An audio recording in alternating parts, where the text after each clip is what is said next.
All right, pause the things to bring it back a little bit early because we've got some lying going down. Lambo actually quite upset about losing to the way he lost. I don't think he cares that he lost. I just think he's like, fucking hell, man, why'd you have to do that? Place the macro, why don't you? And they had some words between games. But Lambo lying now. This is going to be interesting. Spawning in the top right corner of the map, he got Protoss again. We saw him play this earlier in the previous series. It's going to be the blue Protoss Zanster, who's up 1-0 currently. His opponent, however, lying about his race, this dastardly devil, it's the purple Terran Lambo.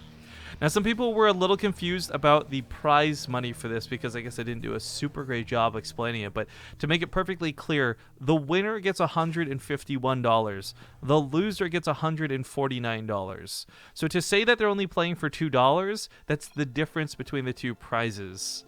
Now, Zanster scouts and basically says, "You lying sack of shit." But he says it with a haha instead. It's kind of like as you grow up and when you become an adult, you start learning, like, in the workplace, instead of saying "fuck you," you say "okay, fine" or "okay, great." You know, these are just little tips and tricks. So that haha, it's not a simple little laugh, guys. I really didn't expect you to scout. Oh, I like that call out. I think the only race you wouldn't necessarily want to dedicate a scout to might be Zerg, because there's the argument to be made. Drones are pretty valuable early on, more so than the way probes and SCVs work for Terran and Protoss. But regardless, now Zanster knows what the field is, and we're not going to have this weird, awkward, blind build for anti-Zerg, but really it's Terran type thing. And I'm wondering what the plan is for this, because I do actually feel there's a bit of a disparity, I guess you could say. Terran and Protoss, you can argue what's OP, what's not. Adepts aren't good anymore, but then they become good, this, that, and the other. But the one thing we've seen consistent today is that when things go to cheese, it gets a little bit difficult to handle. And I feel like when it comes to Terran cheese, it's very limited compared to things like DTs or disruptor drops or you name it. So far, Zanster doesn't seem to be hinting that he's going to either of those directions. But I'm just saying it's something we may see end up winning him if it goes to it. Okay, so Zanster deals with the Reaper pretty well. The Robo in the main... Was that scout? I'm gonna break this. So enjoy your income graph because it's disappearing forever because we got bugs to sort out, and he did not see the Robo. So one of the things you gotta, I think, be on edge about as Terran is gonna be the Warp Prism. Again, you can checklist like all these different types of cheeses. Is it gonna be a Warp Prism Adeptalon? Is it gonna be something with Void Race? Is it something proxied? Is it DTs later on? And Zanster, whether he's going for an Adept or not, it is up to Lambo to kind of play a little bit scared and blind. We got the bunker coming down at the front because of this. Kind of funny enough, you actually have the bunker come down here more nowadays, but that's not important to hear because he's not taking that third on location. The Cyclone, however, I really like that he's going for this. This isn't just like, okay, you need this unit, so it's good that you have it, but it shows that he knows what to do with the matchup. I mentioned it before, Lambo's a pretty smart guy when it comes to StarCraft 2, and while he might not be able to be the next best Terran coach, it definitely seems like he knows what he needs in the early game to stop this from getting ridiculous. And for example, this Robo leading towards faster disruptors. Okay, so I said, remember, we're going down that checklist of like what these different things can be. And it looks like it's going to actually be Warp Prism with a disruptor drop. So if he goes for Warp Prism speed, that really means he's going to be dedicating to this. And Warp Prism speed's not bad, by the way, guys. Warp Prisms cost only minerals, so if you lose them over and over again, you can keep rebuilding them fairly easily. But with the Disruptor add-on to this, we've seen this play out in two different ways. One is the way Neeb has been using this. And if you guys missed it, we cast a bunch of Neeb games versus Polt for the IEM, or not IEM, excuse me, the WCS Ladder Challenger thing for NA. And those Disruptors weren't really doing a lot of damage per se, but what they were really doing well was distracting Polt. And because of this, other parts started falling apart for him. Front lines started disappearing. When he finally dealt with the Disruptors, you know, Neeb had a big army to actually push and fight with. Then Adepts came later to pick off the rest of the SCVs. So these Disruptors, you're not looking to get one giant hit that's like the sweetest deal, GG, it's all over. You are looking to keep Lambo at home. You're looking to keep Lambo very uncomfortable around his bases and have to over-defend. I mean, we've seen some players really go as far as investing in like 7 turrets early on just to make sure they don't take damage from the Warp Prism.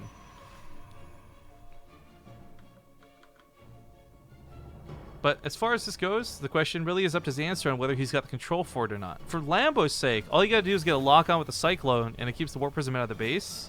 So it's gonna be a little bit easier for Lambo to defend necessarily than it will be for Zanster to attack. But keep in mind that Disruptor can pretty much one-shot everything in the early game. Marines and such. Missile turrets came down now, a little bit late, but the Warp Prism is forced to back away. It does have speed, so it escapes very quickly.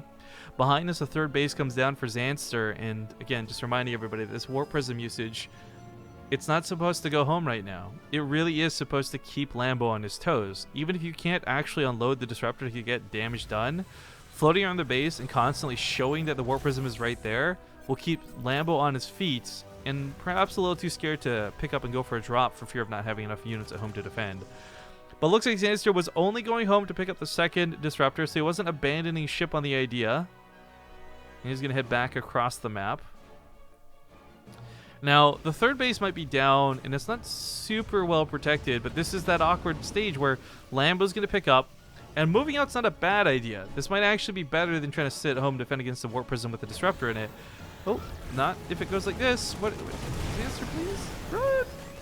But I was going to say, if one of those medevacs had actually just gone across the map, keep in mind, Zanster's got a decent amount of army at home, but not enough to really defend well in several different locations. So that's where drops can become quite powerful. At any rate, the Warp Prism is alive, and it's going to head back home. And I really think he should have stuck around and dedicated a little bit more. He is not going to see those medevacs coming, though. Uh-oh. And this is the problem. Like, the second you give him a little bit of breathing room, it gives Lambo the freedom to send these drops out. Now, please keep in mind, between the pylons, between the stalkers at home, which don't have blink, but they can walk in, and the disruptors, these drops should not kill Zanster. They might do a good chunk of damage. Oh! Pylon's almost too good. But they shouldn't straight up kill him. In fact, the disruptor's going to catch a lot of the Marines unloading. There's SCVs in this? What the fuck? Ah, medevac gets picked off by the pylon. That's well defended. Now Zanster's going to look for the opportunity to come to the main, and there's nothing here. Uh-oh.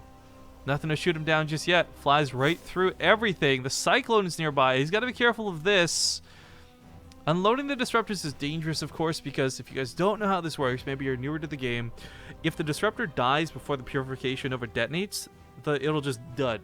It just won't even do any damage. So you can land up the sweetest hit, but if what classic tactics are, somebody stims onto that Disruptor, it's not going to go well. In fact, that's part of why we're starting to see Colossus come back a little bit, I feel. We're starting to find more and more Terran know how to deal with the Disruptor, and plus, let's be honest, Liberators more importantly than anything else. Happy birthday, chat to Vastrix. I don't know if it's actually your birthday or if you're just taking advantage of my sentimental nature, but happy birthday, sir.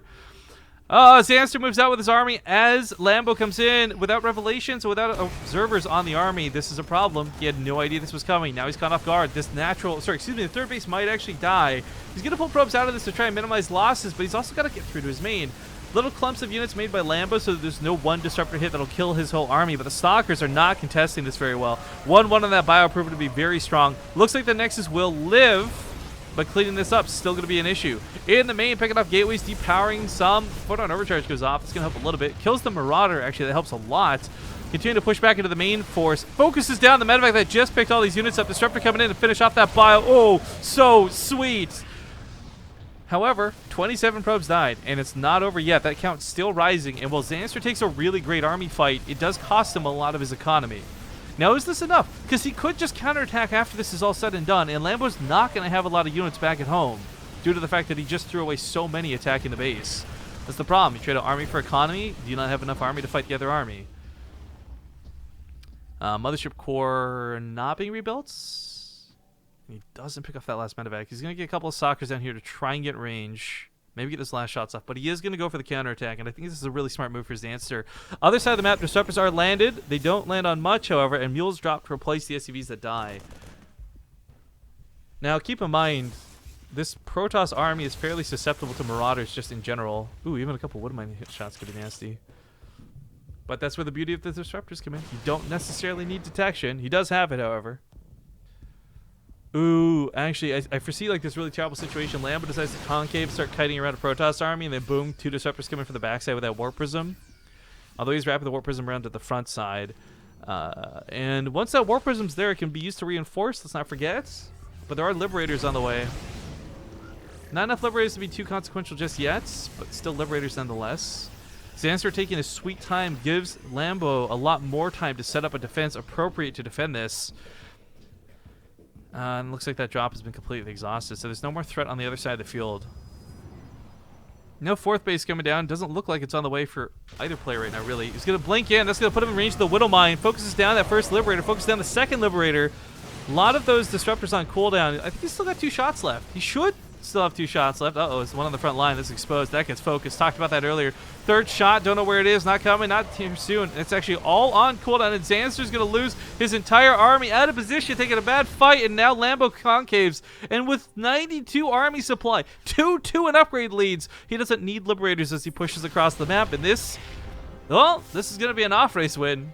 There's going to be an off-race one either way. Spoiler alert, they're both Zerg, but this looks a lot better for Lambo than it does for Zanster right now. And even if, let's say this one Disruptor in play gets that sweet, sweet, disgusting Disruptor hit, which it's a pretty decent one, there's still a lot of Marauders left behind this.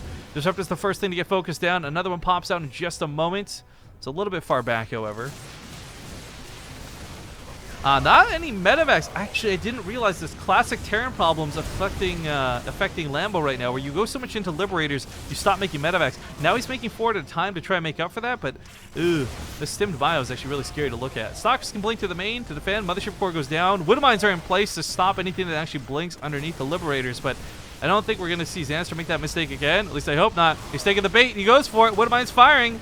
Does take down one of the Liberators, but it's going to cost him all his Stalkers. Oh, God.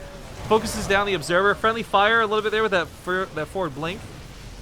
The Stalker takes out a lot of the Marines, but this new Disruptor's got so much to deal with, and that Liberator in the sky, 2 Liberators in the sky, fall back to the Widow Mine field. He blinks into the Widow Mines once again. Zanster, not having played years of Protoss, doesn't know the burden of the Widow Mine. Nice Widow Mines. Oh, it's actually Lambo who says it. Nice raise. Yeah. Disruptor's getting some good shots off, but this does look like Lambo. He doesn't have a big army here, but it is rallying, and it's looking too good to lose at this point. 4 times the army supply. 2-2, still the advantage over 2-0. Slow Stalker warp ins. If he realized that, he could have taken huge advantage of it. Probes triggering the Widow Mines, kind of like Zerglings. Oh, God. Finally getting some new medevacs on the front line as well. These were so desperately needed to heal up this overly stimmed bio. Like, overworked guys. GG's dancing. Oh, I'm dancing. Lambo ties up the series 1-1.